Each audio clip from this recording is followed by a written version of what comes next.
Personnellement, pour le livre de Lise Bourbeau, quand on arrive à l'action pratique, d'accord, moi c'est ce que là où ça m'a vraiment touchée personnellement, je me suis dit, mais en fait, on a des blessures, on peut guérir ces blessures, d'accord. Il faut juste en fait savoir comment les guérir, d'où elles viennent. C'est un problème, on le prend à la racine. D'où viennent mes blessures, pourquoi je les ai, donc elles impactent de telle et telle manière mes relations professionnelles, personnelles, comment je vais faire. J'ai trouvé la solution. Lise, elle m'a dit que mon problème c'était ça, ça, ça. J'arrive à me reconnaître dans mes blessures. Maintenant, deuxième étape, j'accepte mes blessures. D'accord. Et on réalise en fait que tout prend un sens. C'est-à-dire les réactions, les peurs, les comportements dans les relations. Euh, et on se dit, mais en fait, putain, mais c'est dingue. On se dit, mais tout a complètement un lien avec la blessure en soi. Notre manière de parler, notre manière de se présenter avec les gens, notre manière de penser, notre manière d'agir, vraiment tout a absolument un lien, tout, tout, tout, tout, tout. Et il y a aussi une chose qui m'a vraiment beaucoup aidée avec ce livre, c'est d'arrêter de me juger sévèrement. Moi, je suis quelqu'un qui suis très dur avec les autres, mais encore plus avec moi-même. Et c'est vrai que pendant des années, j'ai été très, très, très, très, très, très, très, très sévère avec ma propre personne. Et maintenant, ben, quand j'ai compris mes blessures et quelles blessures m'avaient touchée, je me suis dit, ok, t'as vu, la première personne avec qui tu dois être douce et avec qui tu dois être gentil, avec qui tu dois donner le meilleur de toi-même, c'est toi. C'est toi, ta propre personne, en premier. Donc un point aussi qui me tient particulièrement à cœur, c'est vraiment l'impact profond de la culture sur notre manière de gérer nos sentiments, de les refouler dans la société d'Afrique du Nord surtout. Moi j'insiste sur l'Afrique du Nord parce que mes origines viennent de là-bas. Et en fait les gens ils ont une tendance à refouler leurs émotions, à avoir peur d'être vulnérables. Et en fait comme si c'était des signes de faiblesse ou de folie. Et on a toujours tendance à entendre waouh, Foulan, il sort jamais de chez lui, il est toujours dans sa chambre. Ou alors quand il est avec les gens, il parle jamais. Il est toujours en train de tirer la tronche. Euh, je sais pas, je pense qu'il a besoin d'une ruqya, skin marid, il est malade, tu vois, ou alors shib'an, il a tout ce qu'il faut. Et shba'. Non, non, c'est pas ça. C'est juste qu'il y a des gens en fait qui ont vraiment qui ont des traumatismes. Et pour la plupart d'entre nous tous, c'est vraiment des traumatismes qu'on tient de nos parents, qui eux-mêmes souffrent de ça sans le savoir. Nos parents souffrent de ça sans le savoir et on le voit de plus en plus quand ils prennent de l'âge, dans leur manière de se comporter, dans leur dire. Des fois, ils disent des choses, ils ne se rendent pas compte.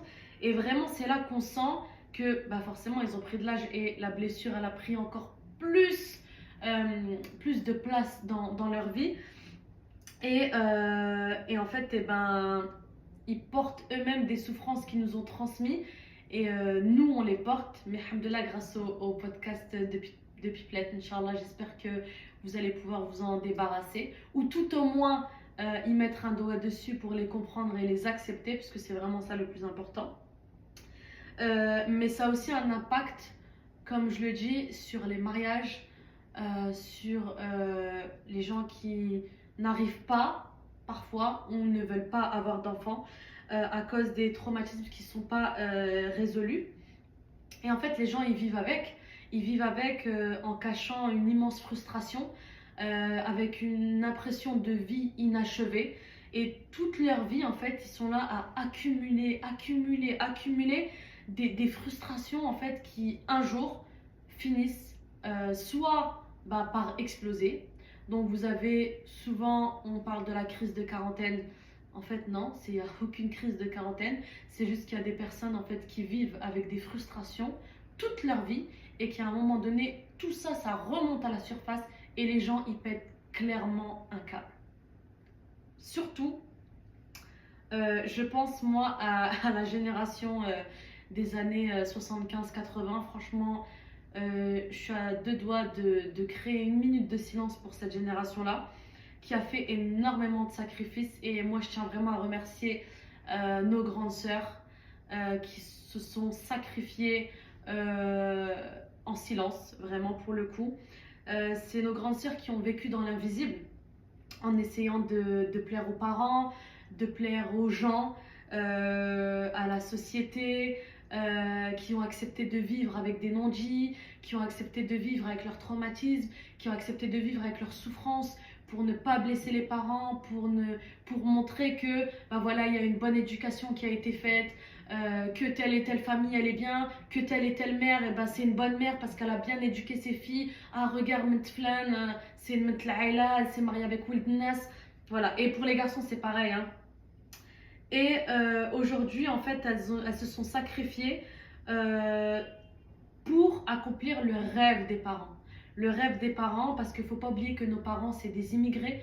Ils sont venus en France en temps de guerre pour certains, ou alors pour à l'époque des... Moi, mon père, il était mineur de fond. Ils étaient aussi déchirés entre éduquer leurs enfants à l'européenne et quand on est retourné au bled, eh ben, il fallait pas qu'on soit trop européen parce qu'il fallait pas qu'on sorte des normes. Et il y avait beaucoup de choses à prouver, il y avait 2 fois plus de pression pour nos parents parce qu'ils ont quitté le pays, parce qu'il fallait se reconstruire, parce qu'ils habitaient loin, donc il fallait prouver, il fallait montrer que même s'ils étaient partis à l'autre bout du globe, ben, ils avaient quand même réussi à éduquer leurs filles dans une société européenne avec Catherine, Gérard. Donc voilà, donc c'est un véritable choc des générations et c'est aussi une fracture entre ceux qui ont... Ouais, c'est ma phrase préférée, je vais vous la lire. C'est une fracture entre ceux qui ont tout caché et ceux qui n'acceptent plus de vivre dans le déni. Et en fait, cette souffrance, elle est silencieuse et réelle.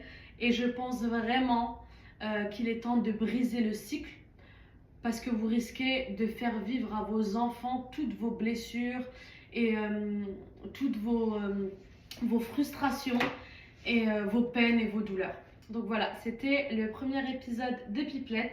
J'étais vraiment ravie de pouvoir partager le résumé du livre des 5 blessures qui empêchent d'être soi-même. Si la vidéo vous a plu, je vous invite à liker, à vous abonner, à partager. Dans le prochain épisode, Inch'Allah, on va parler des 5 blessures. Donc on va rentrer en profondeur, blessure par blessure. Donc voilà, j'espère que vous avez passé un bon moment, j'espère que je vous ai appris plein de choses, que mon épisode vous a plu. Et n'hésitez pas à vous abonner, à partager. On se retrouve dimanche prochain pour le prochain épisode, Inch'Allah.